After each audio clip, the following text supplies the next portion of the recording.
नमस्कार, India voice देख रहे हैं आप। आपके साथ मैं हूं स्वीटी दीक्षित। रुक करेंगे खबरों की ओर। बता दें, हरियाणा के मेवात में भगवा यात्रा के दौरान दो गुटों में टकराव की खबर आ रही है। भगवा यात्रा के दौरान अचानक से हुई पत्थरबाजी में कई लोग घायल हो गए हैं। मौके पर पुलिस प्रशासन भी मौजूद है, लेकिन उसके बावजूद भी पथराव लगातार हो रहा है। दोनों तरफ से यहाँ हजारों लोगों का हुजूम इकट्ठा हो गया है, लेकिन मौके पर दो ही पुलिसकर्मी यहाँ पे मौजूद है, उनकी वैन मौजूद है दो, और ऐसे में बजरंग दल के वर्कर भी मौजूद है। बता दें कि मौके पर कई फायरिंग की भी आवाज सुनाई दे रही है। यहां पर और अधिक संख्या में पुलिस फोर्स भेजी जा रही है। फिलहाल ये पता नहीं चल सका है कि इस टकराव की शुरुआत कहां से हुई।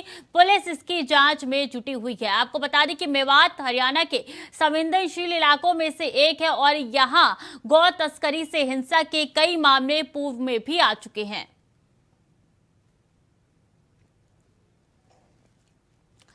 तो मेवात से ये तस्वीरें निकल के आ रही है, जहां दो गुटों में जमकर पथराव हो रहे हैं। बता दें, भगवा यात्रा यहां पे शुरू होनी थी और ऐसे में पथराव का सिलसिला अभी भी लगातार जारी है। ये देखिए किस तरीके से गाड़ियों को आग के हवाले किया जा रहा है, आगजनी हो रही है। यहाँ पे दो पुलिस वैन मौजूद है। अभी तक हिंसा पे काबू नहीं पाया जा सका है। इस दौरान आपको बता दें कि अभी भी जमकर पथराव हो रहे हैं, फायरिंग भी यहाँ पे हो रही है। संवेदनशील इलाकों में से आता है मेवात और ऐसे में हरियाणा से ये तस्वीरें आप तक पहुंचा रहे हैं, जहां देखिए अभी भी यहाँ पे कितनी भारी संख्या में लोग मौजूद है। पथराव दोनों गुटों में हो रही है, एक के बाद एक पत्थर फेंके जा रहे हैं, कई लोग घायल भी बताए जा रहे हैं इसमें। लेकिन दो पुलिस वैन यहाँ पे सिर्फ मौजूद है। भारी पुलिस फोर्स को भेजने की तैयारी लगातार की जा रही है, लेकिन समय इतना बीतता जा रहा है, अभी भी फायरिंग की आवाज सुनाई दे रही है। कब तक पुलिस पहुंचेगी, बड़ा सवाल बना हुआ है। लेकिन ये जो तस्वीर निकल के सामने आ रही है, हिंसा पूर्वक ये तस्वीरें हैं, जिस तरीके से गाड़ियों को आग के हवाले कर दिया गया है, आगजनी की तस्वीरें निकल के सामने आ रही है। कई लोग घायल बताए जा रहे हैं। फायरिंग की आवाज भी इस बीच लगातार निकल के सामने आ रही है। पथराव की वजह अभी तक पता नहीं चल पाई है, क्योंकि यहाँ पे भगवा यात्रा निकल रही थी और भगवा यात्रा के दौरान ये पथराव की घटना निकल के सामने आई है। हालांकि वजह अभी तक नहीं साफ हो पाई है।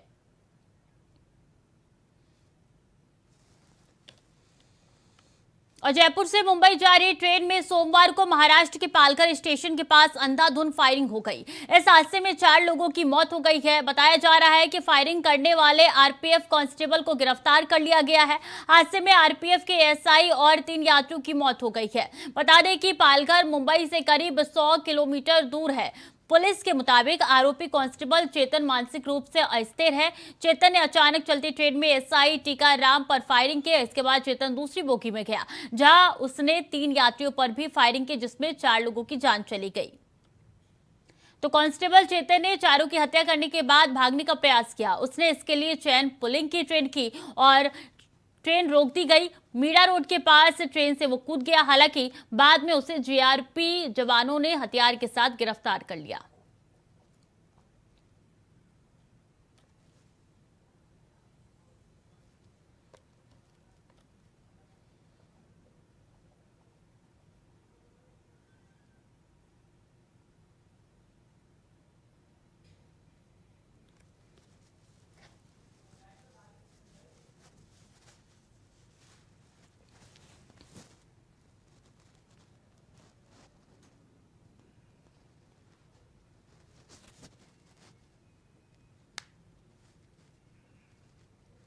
तो कांस्टेबल ने 4 लोगों की हत्या कर दी है। इसमें एएसआई भी एक बताया जा रहा ऑफिसर और ऐसे में 3 यात्री बताए जा रहे हैं। पहले एएसआई पर ताबड़तोड़ गोलियां चलाई कांस्टेबल ने, उसके बाद दूसरी बोगी में गया, वहां पे 3 लोगों को मौत के घाट उतार दिया। फिर भागने का प्रयास किया, चेन पुलिंग उनकी तरफ से की गई और जैसे ही ट्रेन रुकी वैसे ही कूदकर भाग निकाला, लेकिन जीआरपी फोर्स के द्वारा उसको पकड़ लिया गया हथियार के साथ। तो पूरा वाक्य जो है सुबह सवेरे 5:30 बजे के करीब बताया जा रहा है और पालघर के पास ये पूरी घटना हुई है। और ऐसे में जयपुर से महाराष्ट्र जा रही थी ये गाड़ी और इसके बाद ये एक्सप्रेस जो है इसमें बड़ी घटना निकल के सामने आई है।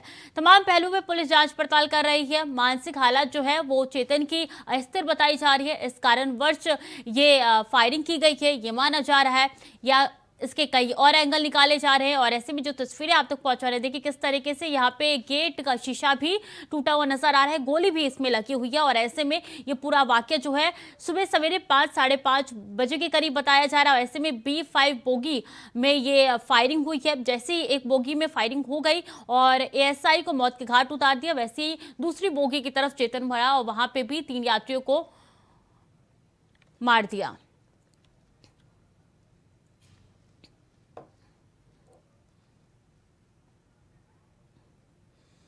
और हरियाणा के मेवात में भगवा यात्रा के दौरान दो गुटों में टकराव की खबर सामने आ रही है।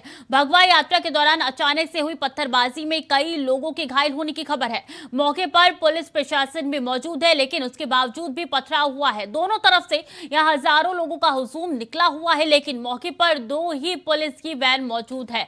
मौके पर बजरंग दल के वर्कर्स भी मौजूद है। बता दें कि मौके पर कई फायरिंग की आवाज भी लगातार आ रही है। यहाँ पर और अधिक संख्या में पुलिस फोर्स भेजी जा रही है। फिलहाल ये पता नहीं चल सका है कि इस टकराव की शुरुआत कहां से हुई। पुलिस इसकी जांच में जुटी हुई है। आपको बता दें कि मेवात हरियाणा के संवेदनशील इलाकों में से एक है और यहां गौ तस्करी से हिंसा के कई मामले पहले भी आ चुके हैं।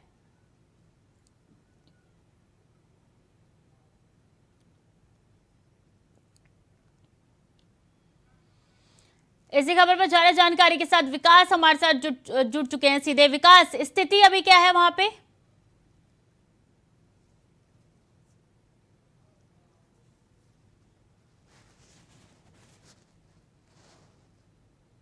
यात्रा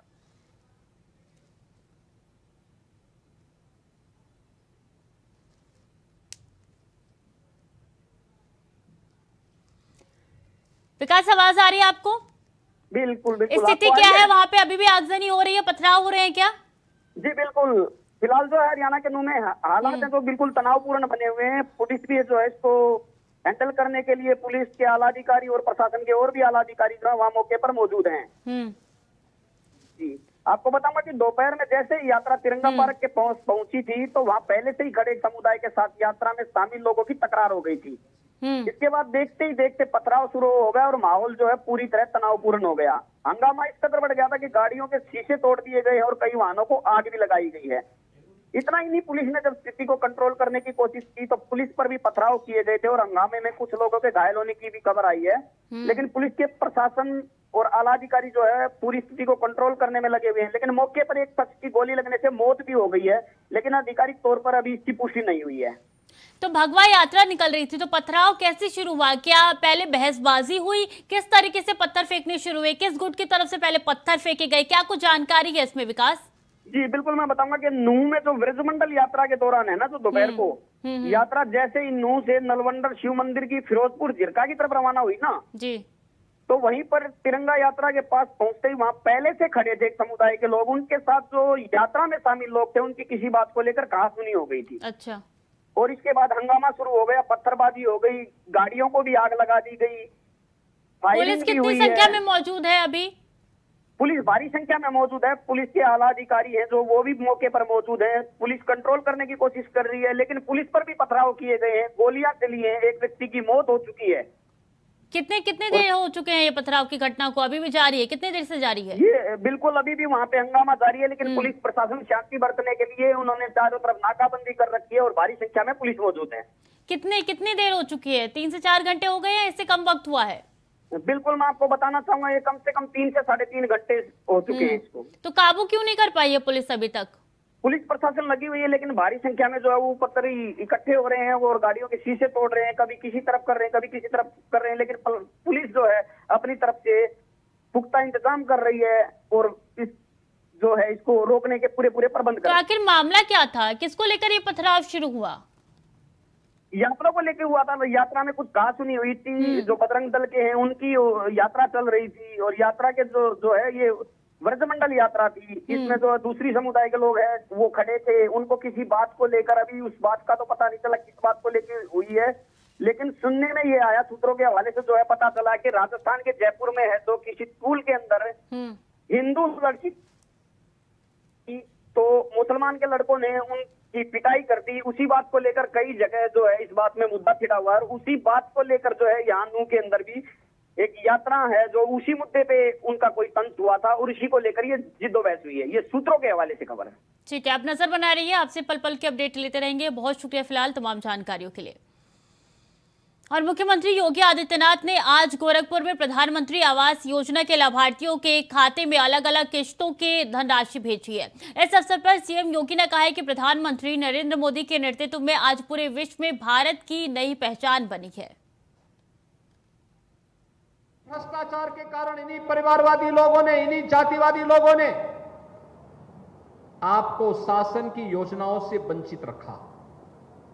गरीब को न शौचालय दिया, गरीब को न आवास दिया, गरीब को न रसोई गैस का सिलेंडर दिया, गरीब को न राशन दिया, गरीब को न स्वास्थ्य बीमा का कवर ही दिया, और किसी भी योजना का लाभ किसी भी गरीब को नहीं लेने दिया। और परिणाम था कि उत्तर प्रदेश पिछड़ता गया। और गोरखपुर में पहले यहां पर जो लोग उद्योग लगाए थे वे भागते थे, आज दुनिया के उद्योगपति गोरखपुर में उद्योग लगाने के लिए आना चाहते हैं, क्योंकि उनको लगता है गोरखपुर में संभावना है। एक नहीं, 4-4 विश्वविद्यालय आज के दिन पे गोरखपुर में काम कर रहे हैं। शिक्षा का आधुनिक हब गोरखपुर बन रहा है। इस दिन एक नए कार्यक्रम का शुभारंभ भी प्रधानमंत्री जी करने जा रहे हैं। मेरी माटी मेरा देश, इस अभियान के साथ जुड़ना है, अपनी मातृभूमि के प्रति अपने संकल्प को। और संकल्प हमारा यही कि मेरा भी अपने देश के प्रति कुछ दायित्व है, अपनी माटी के प्रति, अपनी मातृभूमि के प्रति अपना मेरा भी कोई कर्तव्य है। और कर्तव्य ही कि गंदगी नहीं होने देंगे, भ्रष्टाचार को नहीं पनपने देंगे, अराजकता और गुंडागिर्दी को नहीं बर्दाश्त करेंगे। कन्नौज में एसपी ने 2 दरोगा समेत 3 के तबादले कर दिए हैं। बता दें कि पीआरओ राजकुमार सिंह छिबरामऊ को कोतवाल बनाया गया है, तो वहीं इंस्पेक्टर अजय कुमार पाठक को तालग्राम की जिम्मेदारी सौंपी गई है। इसके साथ ही तालग्राम प्रभारी देवेश कुमार को पीआरओ बनाया गया है। वहीं सिद्धार्थनगर के एसपी अमित कुमार आनंद को जिले की कमान सौंपी गई है। अचानक हुए तबादलों से पुलिस महकमे में हड़कंप मच गया है।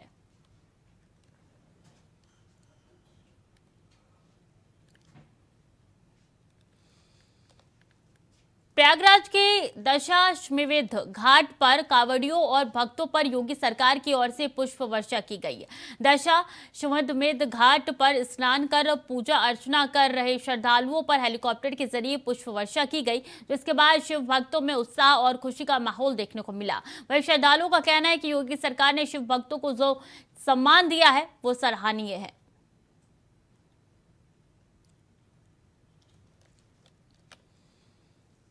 तो फिलहाल के लिए बुलेटिन में इतना ही। खबरें लगातार जारी है, देखते रहिए इंडिया वॉइस।